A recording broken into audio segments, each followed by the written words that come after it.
kids, it's Ann from the South Boston Boys and Girls Club.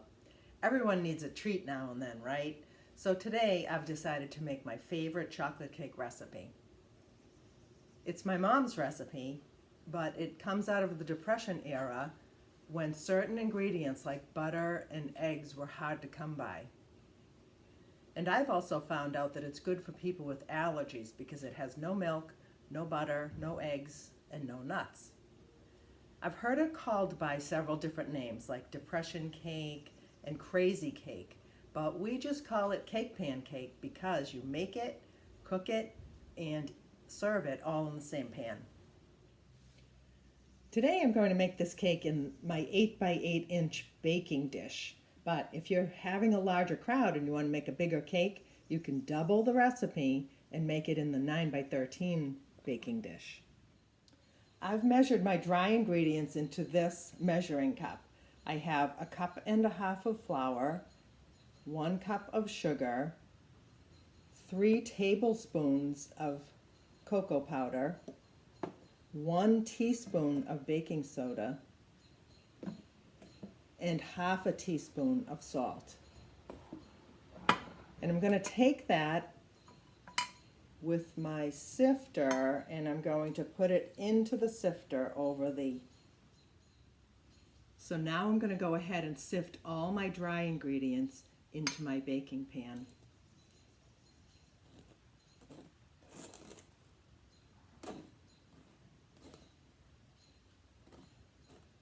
Do it carefully or you'll wind up with the dry ingredients all over the counter and not in the pan where you want them to be.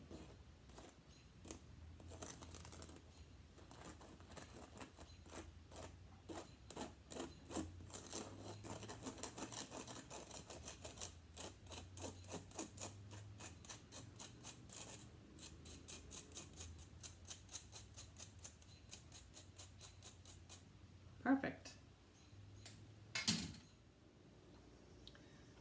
So next I'm going to smooth the ingredients out and I'm going to make 3 holes with my spoon.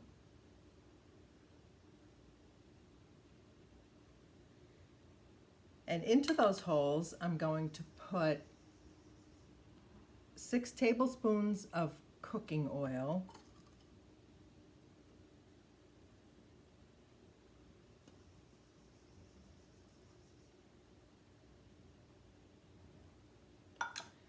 one tablespoon of vinegar,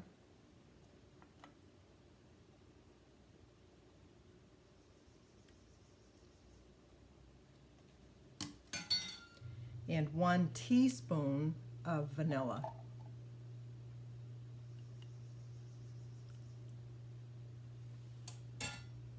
Then I'm going to take a cup of cold water and put that over the top.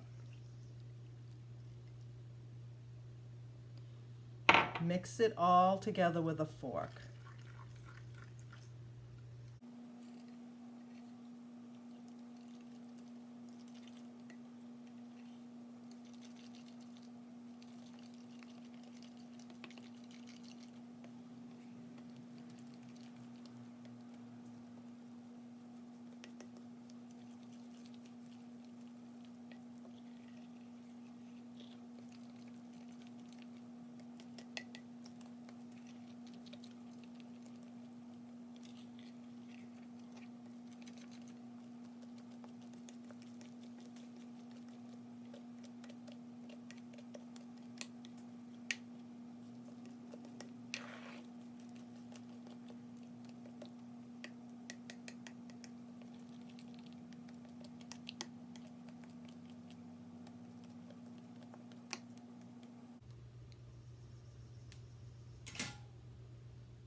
All right, we're ready to put this in the oven. I've set my oven for 350 degrees and it bakes for 30 to 40 minutes. I'm going to set my timer for 30 minutes and then test it to see if it's done. While it's baking, I'm going to do up my dishes, put away my ingredients, and make something to frost it with. So we'll see you a little bit later.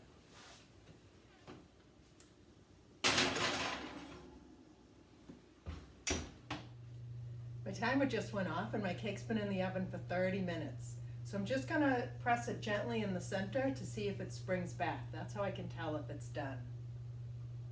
And I think it maybe needs just 5 more minutes. So my cake is out of the oven and I've let it cool. And I've frosted it like I always do with some buttercream frosting.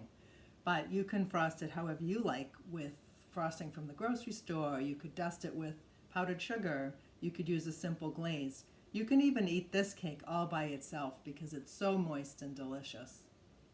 Finally, it's time to decorate. And I'm going to make some fancy swirls on it like my mother showed me how to do. I'm just going to go back and forth with my knife, kind of like making long S's. Then I'm going to take my knife and slice through them.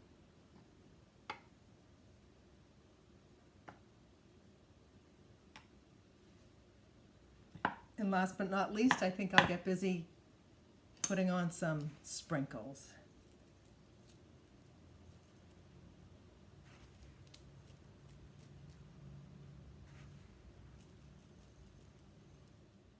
Don't forget to make yourself a treat now and then.